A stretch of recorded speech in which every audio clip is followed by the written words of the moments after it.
C'est, il faut le dire, le triste miroir d'un régime que cette affaire Benalla-Macron. Et il faut dire que ce n'est pas la première fois. Et il faut dire que de tels abus reviennent si souvent dans l'actualité et dans l'histoire.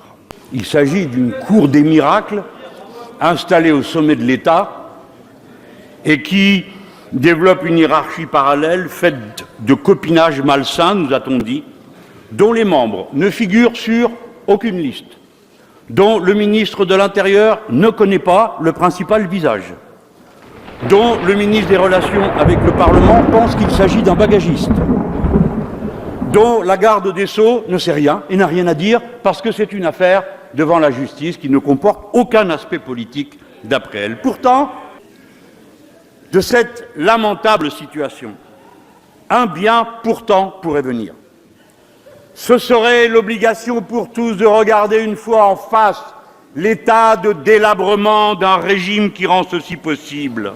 Et d'abord, pour cela, je me réjouis de vous voir à votre banc, où nous vous espérons depuis bientôt presque 15 jours, Monsieur le Premier ministre. Vous n'êtes pas là parce que vous l'avez voulu.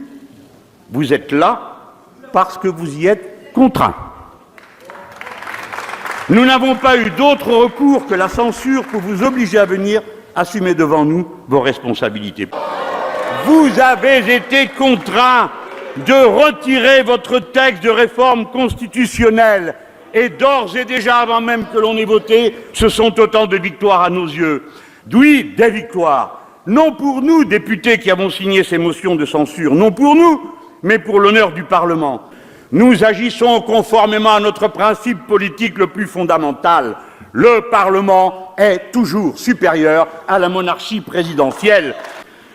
De toute cette affaire, une fois de plus, le hasard n'aura fait qu'accoucher le prévisible. Le contingent, en effet, réalise souvent le nécessaire. Benalla n'est pas la cause des problèmes, il en est le symptôme. Cette affaire n'est pas celle d'un dysfonctionnement, mais celle d'un mode de fonctionnement.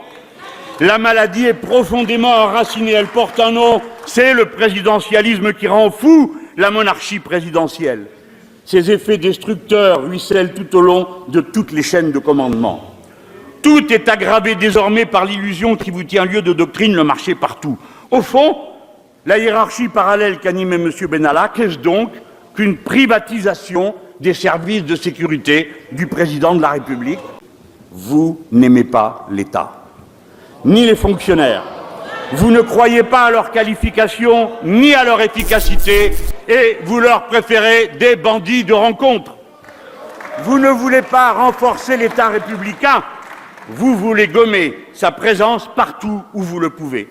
La vertu en politique n'est pas une morale, mais un principe commun d'action à l'État, à la loi et à la citoyenneté.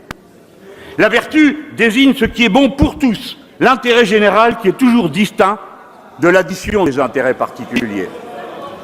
Nos sociétés sont devenues plus démocratiques quand elles ont fait de la vertu le but des lois et des règles. Sans la vertu, la loi est l'imposition forcée des intérêts des uns contre ceux des autres. Comme ce nouveau code du travail que vous avez institué, où tous les rapports sociaux sont désormais individualisés, c'est-à-dire abandonnés au rapport de force, plutôt qu'à l'intérêt général de la société. Car la République n'est pas un régime neutre. Sa devise liberté, égalité, fraternité en rappelle les objectifs politiques. Ils disent quel est le contenu concret de la vertu. À cette heure, qui doit mener le monde? Le marché ou la vertu? La privatisation de tout jusqu'à la sécurité du premier personnage de l'État ou l'élargissement des biens communs, à commencer par la démocratie. L'affaire en cours aura profondément aggravé la crise de méfiance populaire envers les organes de pouvoir. Vous le savez autant que moi, un grand peuple comme le nôtre ne peut consentir à des autorités dont il conteste la légitimité parce qu'elles ne respectent pas la loi qui s'applique à tous les autres. Nous croyons que c'est une nécessité de savoir si, comme vous nous le dites, le peuple est d'accord avec la monarchie présidentielle que vous aviez prévenue. D'une manière étrange, le président a dit devant vous, désignant on ne sait qui, qu'il vienne me chercher. Quel est ce vocabulaire? Quelle est cette bravacherie? Le président affirme que depuis Capet, le monarque manque au pays. Eh bien, nous croyons l'inverse, que nous n'avons pas fini de détrôner les monarques. Tout le temps et partout, dans la cité comme dans l'entreprise,